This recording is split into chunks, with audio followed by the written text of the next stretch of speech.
So when you assemble the prop, they've got it marked, or at least the one that I got.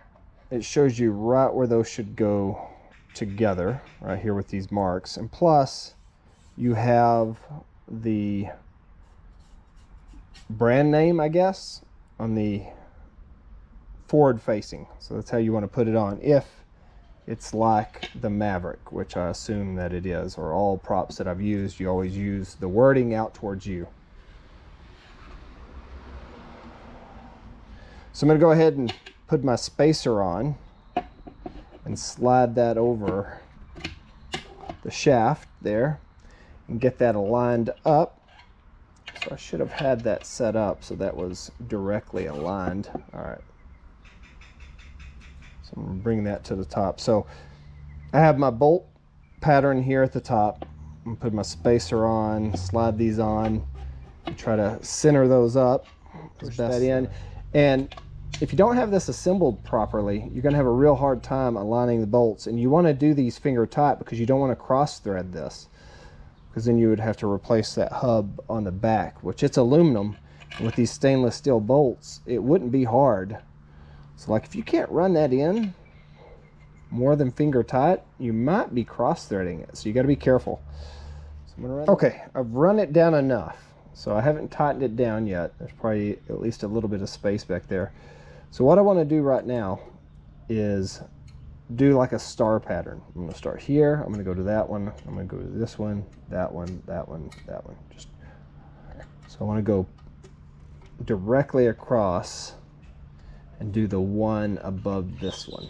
So I don't want to tighten it down too tight. And really, ideally, I'll get my torque wrench out to do the rest. And I think it's 10 Newton meters or whatever. I forget what it is, 8 to 10, something like that for most of these, on how much you would tighten it down. But right now, since I'm not going to do any kind of run up, I'm just going to do this with the Allen wrench just to show how the process works. What we're going to do first is we're going to take this hole and this hole, and it's going to match up to those pegs. So I'm going to take that, slide it down, and have that fit over. Now these straps, these two here, are going to strap that down to the frame, but we're not going to do that yet because we've got to get the whole frame assembled. So this next piece here, we're going to take this and line it up with that peg and insert that one here. And then we're going to do the same thing on the bottom. We're going to slide this one here. We're going to do the same thing opposite side now. So I'm going to place the bottom one in, place this one into the peg, and then come over here and cinch that down.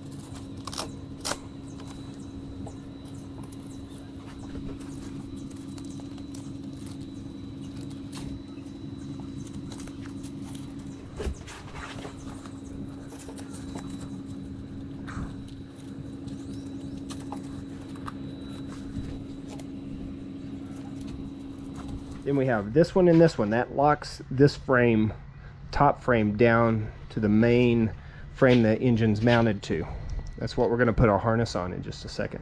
And this one and this one and that one at the bottom lock this frame not only to the top, but again to the portion that the engine's mounted to. This is where the J-bars are going to go. We're going to strap the harness on first. It's going to have 4 points. We're going to double back the straps here, double back both straps that go there, and then we'll put the J-bars in. All right, so I'm going to take the harness. So this is the strap for the top part. So this right here goes around and then back through the top. Now I'm going to run that through and all the way up, and then nice and tight. I'm going to bring that back down and then run that through. Now that would not be enough. You notice how that's sliding off. You have to double back these. I'm going to cinch that back up again. I'm going to take that and I'm going to run it through the top. Now there's a couple of ways to do this. There's another way where you can get it below and cinch it around. I'll show that one on another video, but I'm going to take this, I'm going to run it up nice and tight, and I'm going to run this back through the top, grab back here at the back,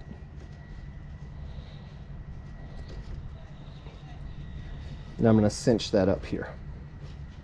All right, so that's one way. I'm going to run that through so that it's not hanging out.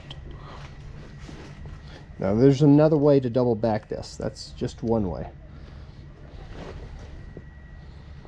I'll show you the way that my Maverick is double backed with the comfort harness in just a second, because it's got a similar buckle system.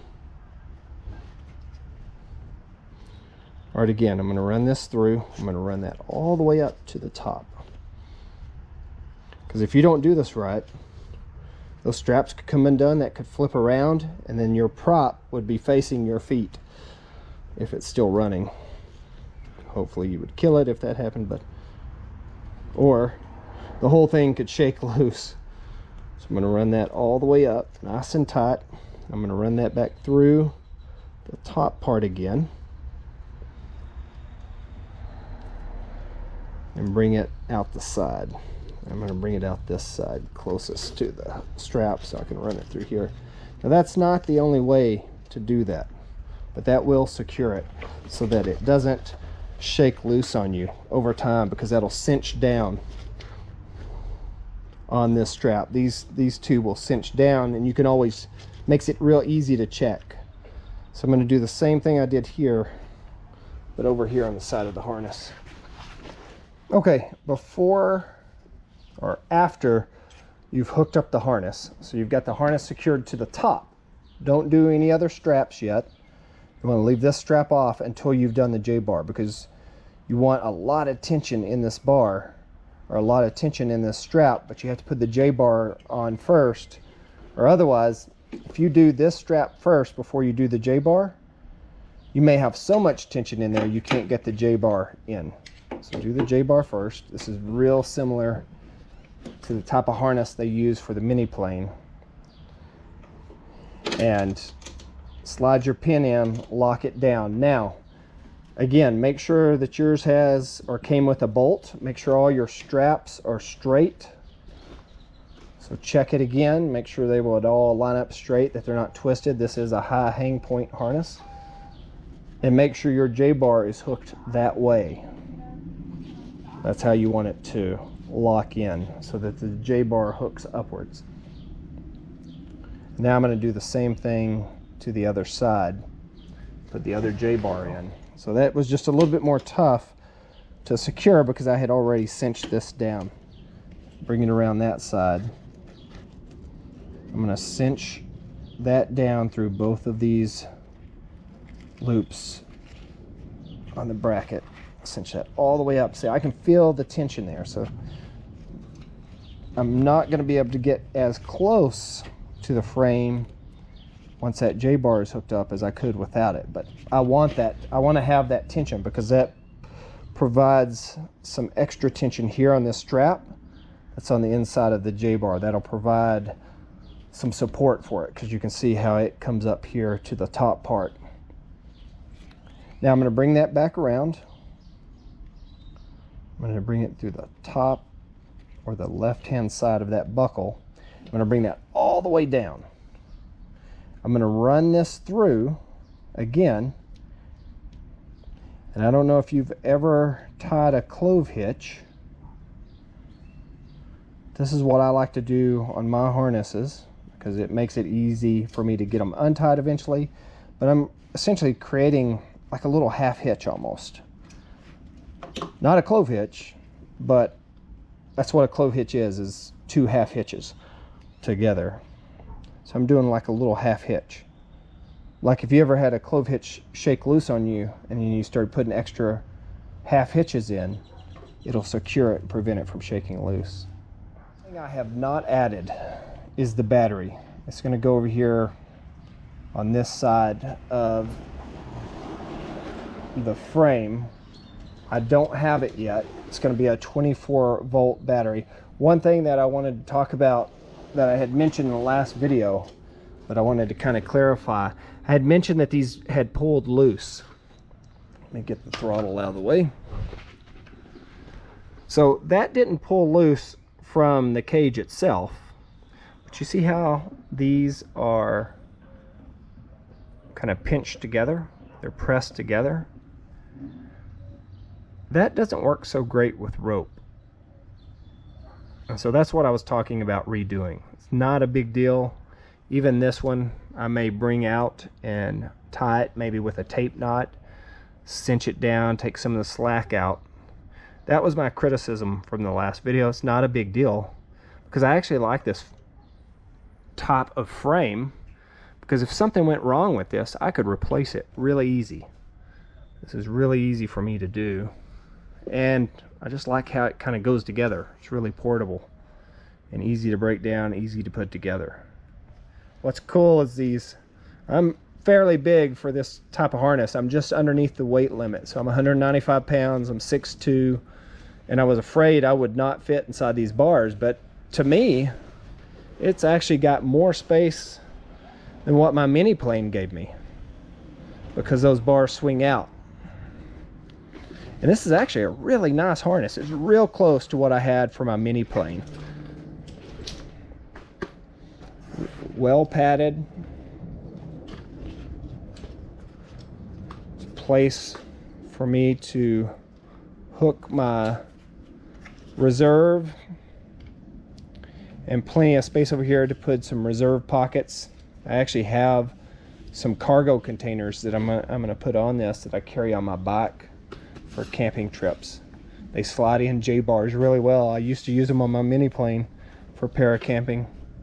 So now I'm giving this a lot of praise just on assembly and taking it out of the box. There are some problems that I can already see, like the paint seems to be fairly cheap, and I'm not worried about the paint itself. I'll repaint it if I want to, or what I'm going to use it for is para camping. So I wanted something that was cheap, that could get beat up.